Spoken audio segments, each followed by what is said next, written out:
مشاهدينا الكرام، وصحة رمضانكم ومرحبا بكم من جديد في هذا البرنامج اللي من خلاله عودناكم على أنه نعرفكم بعادات وتقاليد كل الدول الإسلامية والعربية في شهر رمضان المبارك، شهر الرحمة والمغفرة. في حلقتنا اليوم بطبيعة الحال رح نتعرفوا على عادات وتقاليد تركيا، هذا البلد المعروف بالعديد من الخصائص والمميزات خصوصا في شهر رمضان المبارك. اليوم رح نتعرفوا على الحضارة العثمانية، وكل هذا رح يكون رفقة سفيرة تركيا لدى الجزائر. حلقة مميزة مشاهدينا الكرام، وما بقى لي غير نقول لكم بقوا معنا.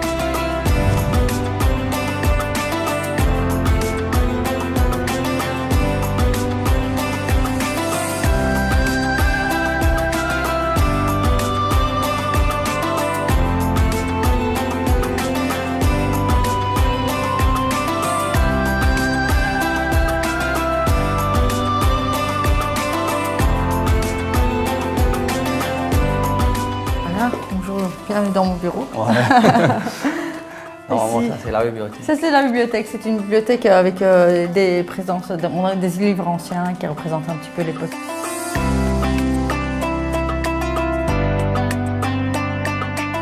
Je vais vous présenter les photos que j'ai ici derrière moi. Ici tout d'abord, vous avez la présentation de mes lettres de créance. C'était le 20 janvier 2020. Donc je suis arrivée le 1er janvier en Algérie, j'ai pris mes fonctions le 2 janvier et le 20 janvier j'ai pu présenter mes lettres de créance au président Tebboune. Ici vous avez le ministre des Affaires étrangères de Turquie, M. Çavuşoğlu, qui est donc mon ministre des Affaires étrangères, et ici vous avez le président turc Erdogan. Voilà. Merci beaucoup. Merci. Tout d'abord, Madame l'ambassadrice, merci beaucoup d'accepter notre invitation. أول سؤال يتبادر لكل الجزائريين، كيفاش كان أول انطباع لك لما جيتي للجزائر كسفيرة لبلد كبير وبلد الحضارة والتاريخ تركيا؟ Tout d'abord, merci beaucoup pour l'invitation, ça me fait plaisir. J'espère vraiment qu'on pourra faire un programme intéressant. Mes premières impressions quand je suis arrivée en Algérie, bon, je suis arrivée il y a un an, mais en un an j'ai vu énormément de choses par rapport à la Turquie, par rapport à l'Algérie.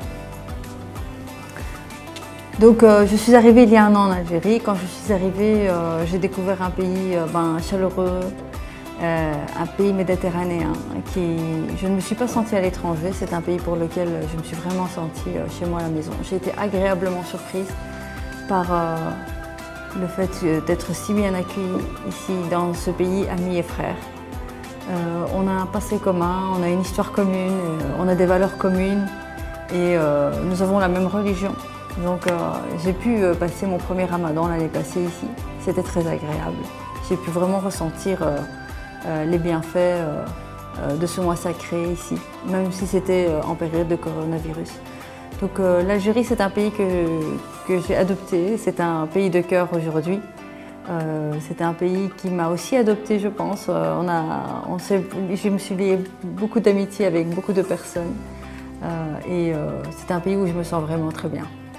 سعادة السفيرة، كتساؤل آخر، يعني هل الحياة في الجزائر عجباتك وقدرتي تتأقلمي مع الطابع المعيشي في هذا البلد؟ Écoute, oui, c'est un pays que j'aime beaucoup. C'est un plaisir d'y vivre. On a la mer, on a un beau soleil, vraiment beaucoup d'occasions. C'est un pays qui a énormément de richesses. C'est un pays qui est très diversifié par sa population, par ses paysages naturels. Je pense que même dans les cartes postales, on ne voit pas une si belle Algérie. Quand vous allez dans le sud, quand vous allez à l'est ou à l'ouest, vous avez vraiment une diversité, une panoplie de paysages magnifiques à vous couper le souffle. Et donc c'est un plaisir d'y vivre parce qu'on a le soleil, on a la chaleur des gens, on a la mer, une agréable mer, la mer Méditerranée. On sent la chaleur humaine. Les gens ici vous accueillent vraiment de manière très agréable. Voilà. كتساؤل آخر سعادة السفيرة، كيف وجدت الوسط الجزائري وكيفاش قدرتي تتأقلمي في هذا الوقت الوجيز سنة، وكما قلتي أنه كانت كاينة كورونا، كيفاش قدرتي تتعودي على الحياة هنا في هذا البلد؟ C'est vrai qu'ici en Algérie, on a une population jeune, dynamique, très diversifiée. On a aussi des femmes très actives qui sont vraiment présentes dans des places importantes. On a des femmes directrices, on a des femmes cadres. On a aussi de plus en plus confiance aux jeunes, on voit de plus en plus de jeunes dans la société. Donc je pense que la jeunesse a aussi toute sa place, les femmes ont toute leur place ici au sein de la société. C'est un pays qui donne sa place à la jeunesse. On espère vraiment pouvoir contribuer à créer plus de liens entre nos deux pays. Les gens sont chaleureux, humains, accueillants. Je pense qu'ici, on a aussi le combat des femmes qui est vraiment à jour, le combat des Algériens. On voit vraiment ces gens qui sont chaleureux, qui sont accueillants et qui aiment accueillir aussi chez eux. C'est une société dynamique et vivante et chaleureuse, accueillante. سعادة السفيرة شكرا. يومنا مازال متواصل. نذهبوا الآن ونروحوا باش نعملوا مشتريات اللي نحضروا بها مائدة الإفطار اللي راح يكون اليوم 100% تركي. D'accord. En fait, on avait prévu aussi une réunion. اوكي.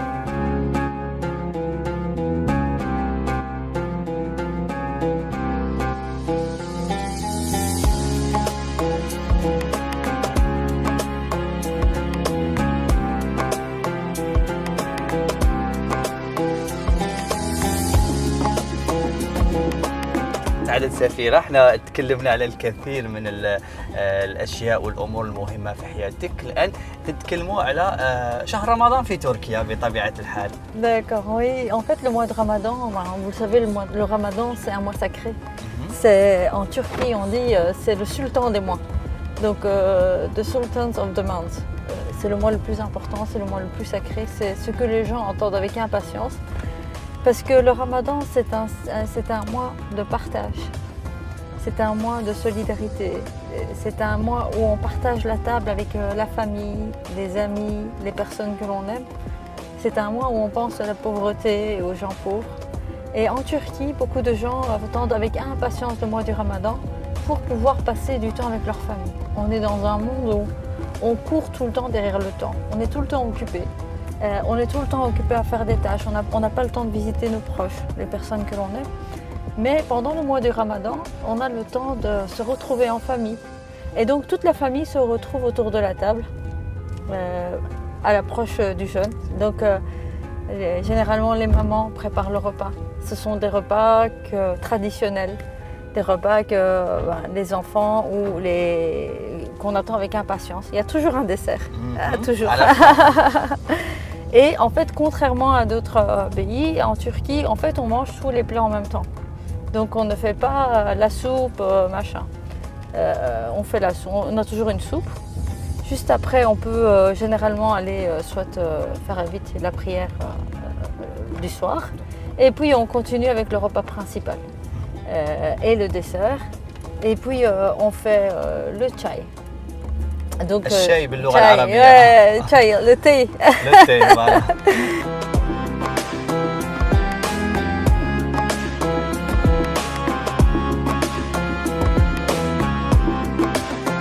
Ça c'est boulgour, on utilise aussi chez vous. Hein. En Turquie. C'est aussi en Turquie et ici en Algérie aussi on appelle ça boulgour. Donc on utilise ça beaucoup.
Öyle mi? Yeriniz, sanat yeriniz miydi? Bizim destek verdiğimiz 18 atölyenin bulunduğu bir çarşı var. Aa, daha oraya gitmedik herhalde. Tarihi bir çarşı, güzel de bir konum var. Orada sergi de yapabiliriz, onları da dahil ederiz. İşte orada yapsak daha iyi olur mu?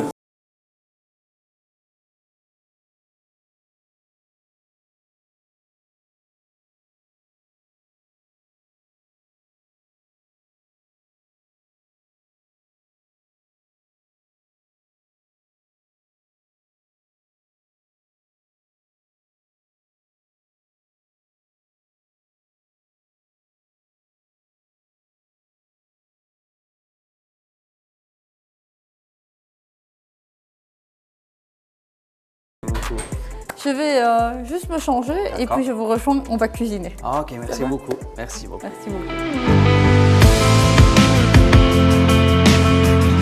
السلام عليكم. السلام. إذا مشاهدينا كما شفتوا معنا بعد ما توجهنا لساعدة السفيرة التركية المكتب عملها مضينا اليوم معها رحنا كذلك قضينا معها رانا متواجدين الآن في منزل ساعدة السفيرة وبالتحديد في المطبخ باش نحضروا مع بعض مائدة الإفطار وعلى ما أعتقد راح نحضروا شوربة Çorba, tarhana. tarhana Tarhana çorba. هادو المقادير. Donc ici, ça c'est la soupe tarhana. C'est une soupe qui est séchée, qui est préparée généralement en Turquie, dans les périodes chaudes. Ici, donc on doit la mouiller avec de l'eau. Koy Kerem.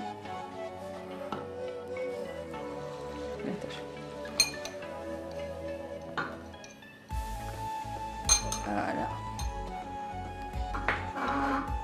Pendant que ça monte, je vais présenter le reste du matériel.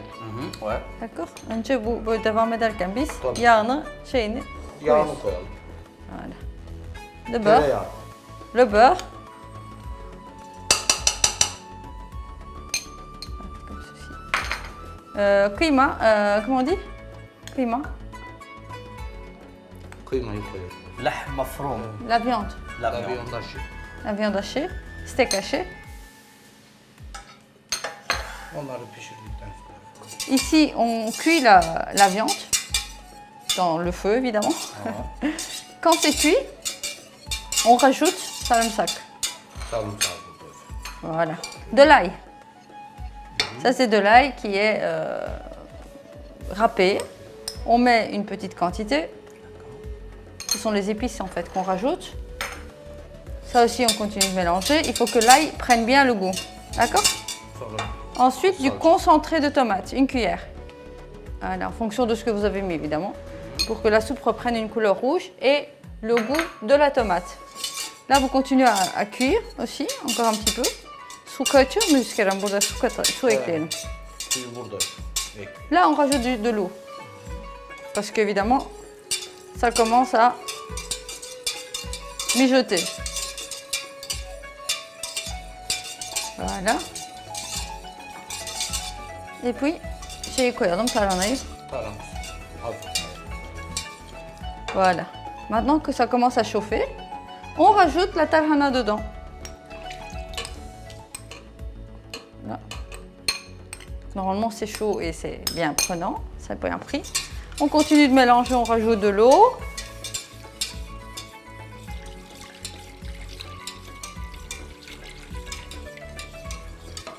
Et puis, on met les épices. Donc, nous, qu'est-ce qu'on utilise comme épices dans cette soupe?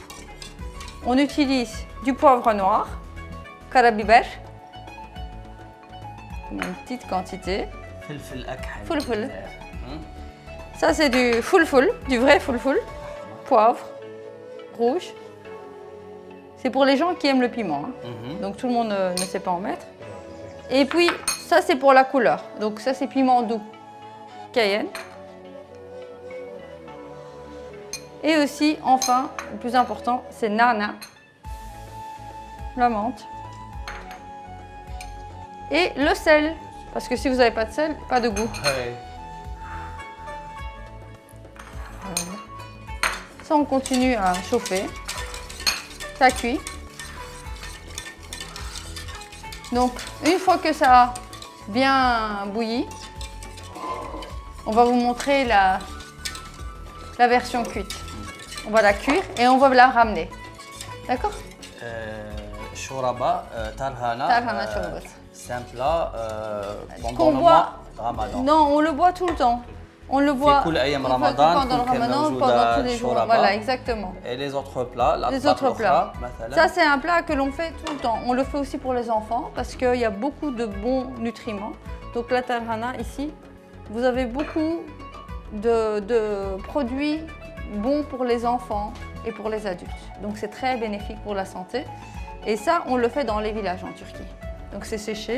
Et là, on l'a remis à ébullition. Donc on va voir ce que ça donne Ouais. après la cuisson. On va la cuire et puis on revient. اوكي Ça va اوكي اذا مشاهدينا الكرام طبخنا الافطار اليوم مازال متواصل بقاو معنا ومع سعاده السفيره بطبيعه الحال.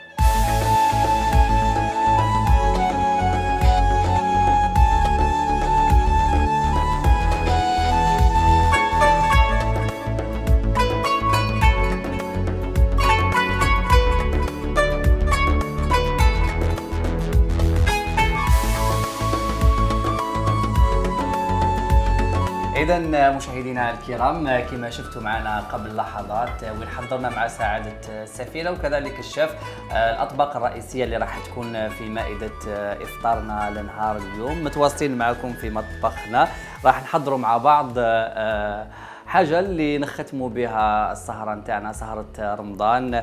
حاجة حلوة راح تكون خفيفة، راح تقوم كذلك بإعدادها سعادة السفيرة اللي متواجدة معنا. دونك نتكلموا قليلا على Alors aujourd'hui, je vais vous présenter maintenant deux trucs que l'on fait, deux spécialités ramadan. Donc le premier, c'est le pide. C'est le pain turc que l'on fait à la main et que l'on retrouve dans toutes les boulangeries pendant le ramadan. Donc tous les jours, les familles, elles rentrent à la maison avec ça. Le pain que l'on retrouve spécial ramadan avec des nigelles et du sésame. Pide. Pide ramadan. Et un dessert que l'on fait pendant le ramadan, ça s'appelle le gullaç. Gullaç. Gullaç. Et ça, c'est quoi le دونك gullaç? هلا المشاهدين إلا كنتوا حابين تحضروا هذا لو ديسير اللي اسمه بالتركية جولاج، تابعوا معنا المقادير مع سعادة السفيرة. إذا هذا المفروض حليب. Ça, c'est donc du lait sucré, chauffé. Ici, vous avez le plus important, ce sont les feuilles. Les feuilles qui sont normalement vendues toutes prêtes, mais comme on n'en trouve pas, on en a fait nous-mêmes. Merci à notre cuisinier Kerem. Donc, c'est fait avec de la farine de riz. Ceci, ce sont les feuilles de gullaç. Ça, c'est des noix et les fraises pour décorer. Bien sûr. Donc, comment est-ce qu'on fait ça? C'est pour un titre d'exemple. On met d'abord du lait sucré dans notre plat. On prend une tranche de gullaç, on le trempe. Au-dessus, vous remettez du lait, à chaque fois, comme des lasagnes. On rajoute des noix, comme ceci.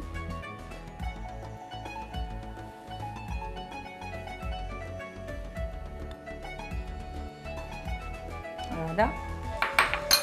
On refait une deuxième couche. On rajoute du lait sucré, chauffé. Et il y a aussi de l'eau de rose dedans. On remet les noix.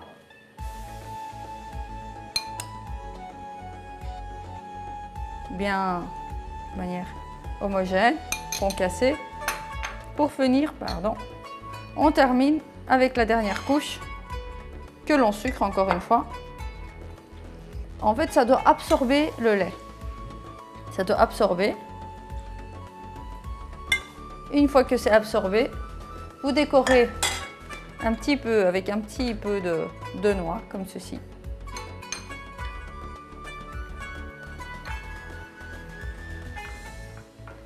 Un petit peu de décoration. Et puis, vous mettez les fraises pour décorer.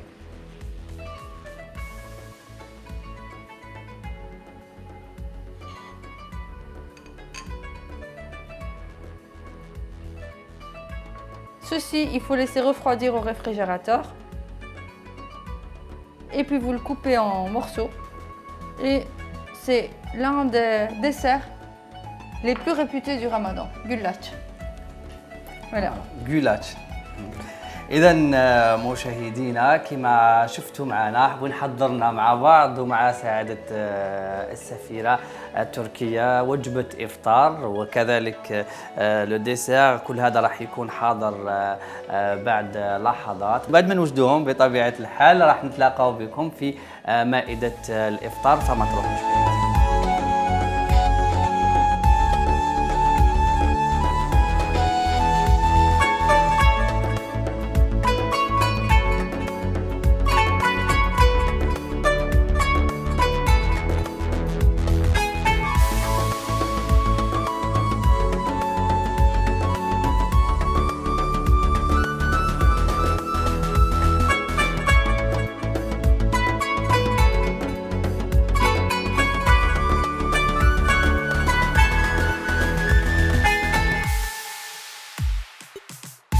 Nos repas pour ce soir sont enfin prêts.